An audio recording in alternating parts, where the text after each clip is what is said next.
guys, happy Thursday. It's the end of the week, you made it. I'm gonna jump right into the last story of the week.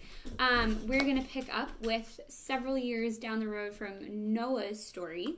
A lot of stuff happens. Tower of Babel occurs and languages are changed and people are scattered across the face of the earth, and civilizations rise and fall, and you see kingdoms being established and economies are thriving, writing is developed. There's a lot happening. And in the middle of this, we see a man named Abram appear on the scene. Now, Abram is part of a very wealthy family. His dad, Terah, was a merchant and had accumulated a lot of wealth and possessions. And Terah eventually passes away from old age, and Abram inherits everything. And Abram lives in a city called Haran. And it is at this point in the story that we see God step in and radically change his life.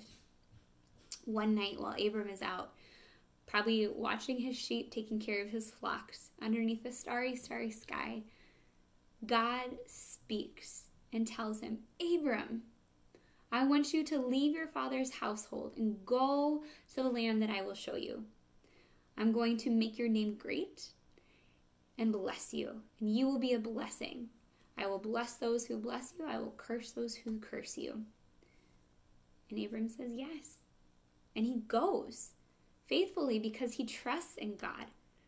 And so he packs up all his belongings, his wife Sarai, and all their servants, and Lot, his brother's son, and they head out into the land of Canaan, which sounds simple, but it was actually kind of a scary thing because Canaan wasn't civilized like Haran. In fact, it was dotted and made up of a whole bunch of different tribes that were kind of barbaric. And so this is a pretty big ask, but Abram trusts God because he spoke to him. And by faith, he leaves. And you see a lot of stuff take place as they head out. At one point, they end up in Egypt, and Pharaoh kidnaps, essentially, Sarai because she's beautiful. And that doesn't go well for him. And so Sarai gets sent back to Abram. A lot takes place. I would highly encourage you to read Genesis chapters 15 onwards through like chapter 20.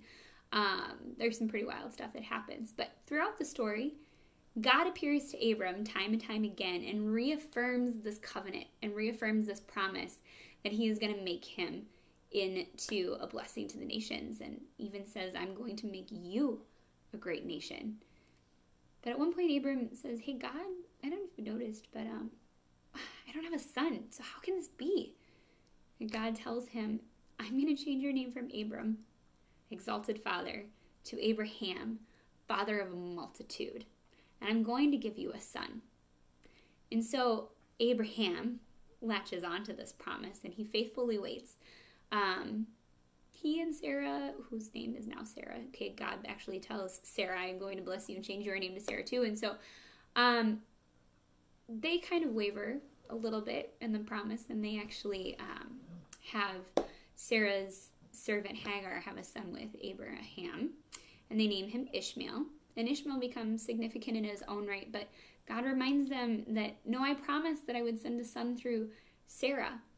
And he reappears again when Sarah is 90 years old and Abraham's about 100, and says this, and Sarah actually laughs at this point in the story and says, how can this be? But God reminds her, with me, with God, all things are possible. And sure enough, a year later, Sarah does have a son, and they name him Isaac, which means laughter. And Abraham loves Isaac more than anything in the world. And so God decides to test Abraham, and he appears to him and calls him and says, Abraham! And God says, and Abraham says, here I am. God tells him, I want you to take Isaac, the son that you love more than anything in this world, and I want you to sacrifice him as a burnt offering on the mountain I will show you. And Abraham doesn't hesitate. He grabs the servant and a donkey and loads the donkey up with wood, and he takes Isaac, and they head out on a 3 days journey to Mount Moriah. And there they climb the mountain, and as they're getting ready to prepare the altar, Isaac all of a sudden stops and says, my father, where is the sacrifice? And Abraham says, don't worry, God will provide a lamb for the sacrifice. So they continue and they build the altar and they get the fire about ready to start. And all of a sudden, Abraham grabs Isaac and he binds his hands and he binds his feet and he places them upon the altar. And he gets his knife and he's about ready to kill his son, when all of a sudden an angel of the Lord appears and says, Abraham, stop. Don't lay a hand on the child.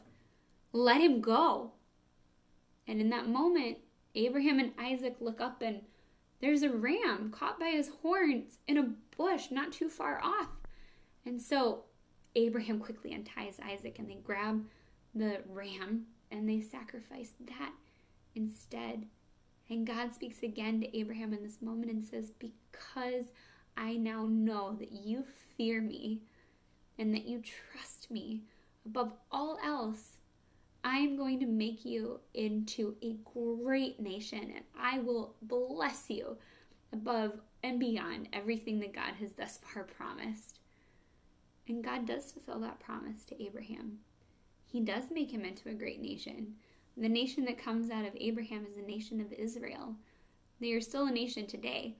And a lot has happened since then, but it is this nation that God chooses to bring another lamb, a spotless sacrificial lamb, into the world to atone for the sins of mankind. And that lamb's name was Jesus. Genesis sets the stage for Jesus' arrival.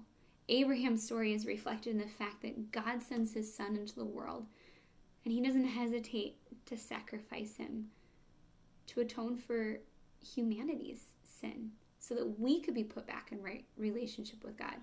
Sacrifice is a concept that is developed throughout the entire Old Testament, starting with Adam and Eve when God sacrifices an animal to cover for their sins, because remember, God told them that the consequence of eating from that tree would be death.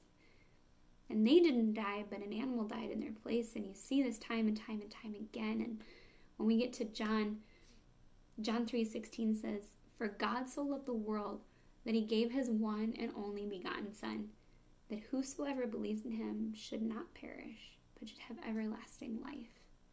Jesus died so that we don't have to. He is the sacrificial lamb. And I want you to remember that and reflect on that as you head into Good Friday tomorrow, and then celebrate his resurrection and the power that he has over death itself as we head into Easter Sunday. I hope you guys have a wonderful, wonderful weekend. I miss you all tremendously, and I will see you again on Monday.